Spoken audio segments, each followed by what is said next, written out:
We have a lot of different options for students, and it really depends on their physical and cognitive ability when we assess and decide what's best for them.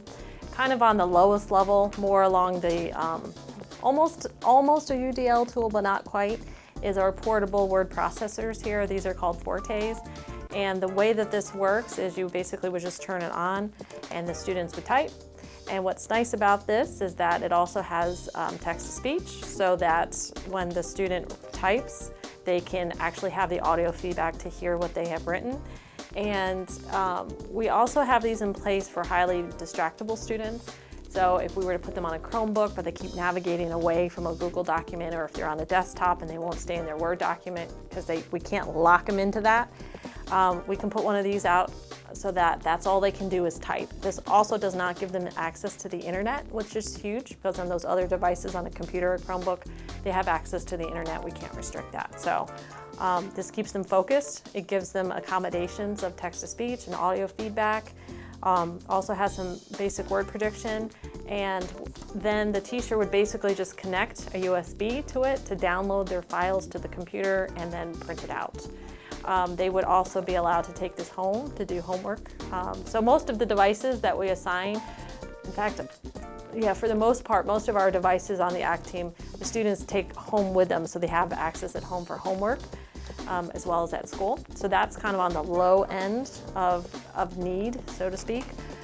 Getting into some of the higher needs, if you have a student who can't communicate and or maybe is communicating but needs different ways to access their environment, then we start looking at some of these tools. Actually, this might be more of a UDL tool too. This is called a Chester mouse, and I don't know if you can see the little Chester mouse on there. Okay, little mouse, it's kind of cute. But this is a one-button mouse. Okay, so instead of a right click and a left click, it just has a left click. And for students who have a really hard time with hand positioning, maybe they just, physically they can't do it, or it's just they can't get the idea of a left and a right click, but other than that, they're fine on the computer. We'll put a Chester mouse out for them.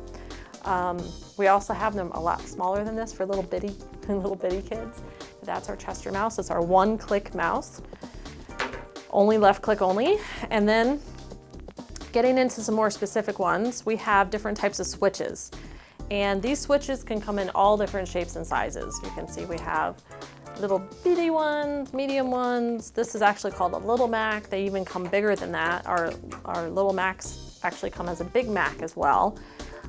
So some of these switches might be used basically for cause and effect. So if I had a student and I'm trying to get them to understand, even before trying to get them to communicate, that there is a cause and effect for what they do, it's that basic of a level, I can take this little switch, plug it into a toy that dances and moves or lights up, and every time they hit the button, the little toy dances or plays music and does something that's stimulating.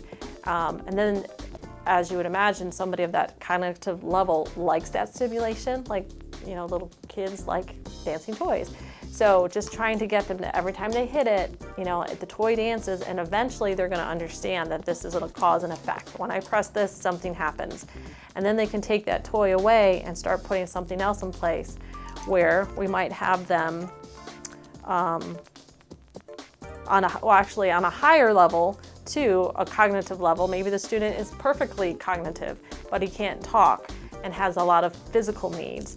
So these switches can also be plugged into appliances, believe it or not. So they do make switch activated appliances. So I could hook this up through an adapter to like a blender or a toaster or whatever it may be, and they press it and they can make themselves a smoothie. It's kind of cool. So it's a way for them to access and be functional in their own home environment to get them more independent. Then we have our little switches. Now our little switches do the same thing as these switches can do. I can hook them up to appliances, I can hook them up to toys that might dance to get the cause and effect. I can also hook it up to a communication device to get it to say something. But the big thing is that these switches can be placed anywhere. So for example, maybe the student doesn't have a deliberate motion on their hand. Okay, maybe they're kind of like stuck in a position where their hands don't move so well. Maybe their only type of movement they have is with their head. Then we can put a switch a joystick right next to their head so they can hit the joystick and switch will move. Maybe it's under their foot. We've had that happen. Maybe it's behind their elbow. Maybe it's even a knock with their knee. So wherever they have a deliberate moment or movement, we can put a switch for them to try to communicate. Now, if a student is of that level, but they're cognitively there, what this switch is probably connected to is an eye gaze system. And an eye gaze system would have a big communication board with symbols on it or words, and this would allow them to scan. So there might be a row of words in the first row, and this would first ask them what row is your word in, and when it gets to maybe the third row, they'd hit the switch, and then it will start scanning across the row. Okay, where is your word? And then you hit the switch again. So that's one way for them to access different words on a communication board if they can't move. Also, the switch can be, our eye gaze can be used just with their eyes. They can look at a board and just with their eyes make a selection. And they make the selection by looking at an item on the board from anywhere between 1 and 3 seconds, depending on how long you set it for. So if they're just looking around, it's not going to pick up on their choice. Once they stare at their choice, it makes a choice for them and it will start talking for them. Very much like what Stephen Hawking would use. We have students who use that level of technology. This is our Little Mac, and our Little Mac and Big Mac are very similar.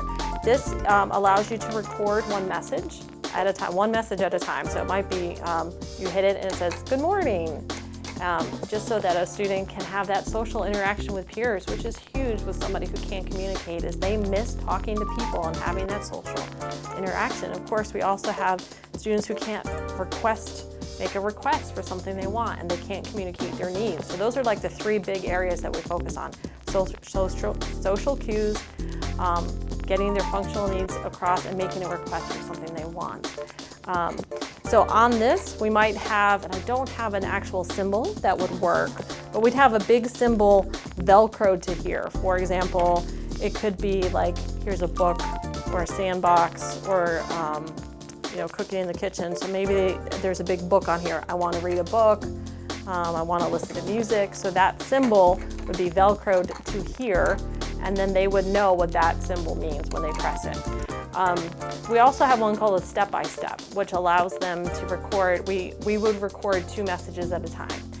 For example, the first one might say, "How are you?" And then when this person typically responds, "Oh, I'm good, how are you?" And then they can say, "I'm fine, thank you." So they can kind of mimic a conversation with a 2-step, and then they can say hi and ask how you are with anybody that comes down the hallway. Parents use this at home to record what the student did for homework. They can record what they practice and a way for the kid to hit it and have that message play on what they worked on at home. So there's a lot of different ways that we use this for communication. More specifically, once they get this down and they have a deliberate touch, then we move on to looking at more of a dynamic display for communication, like on an iPad or a Dynavox or a Vantage.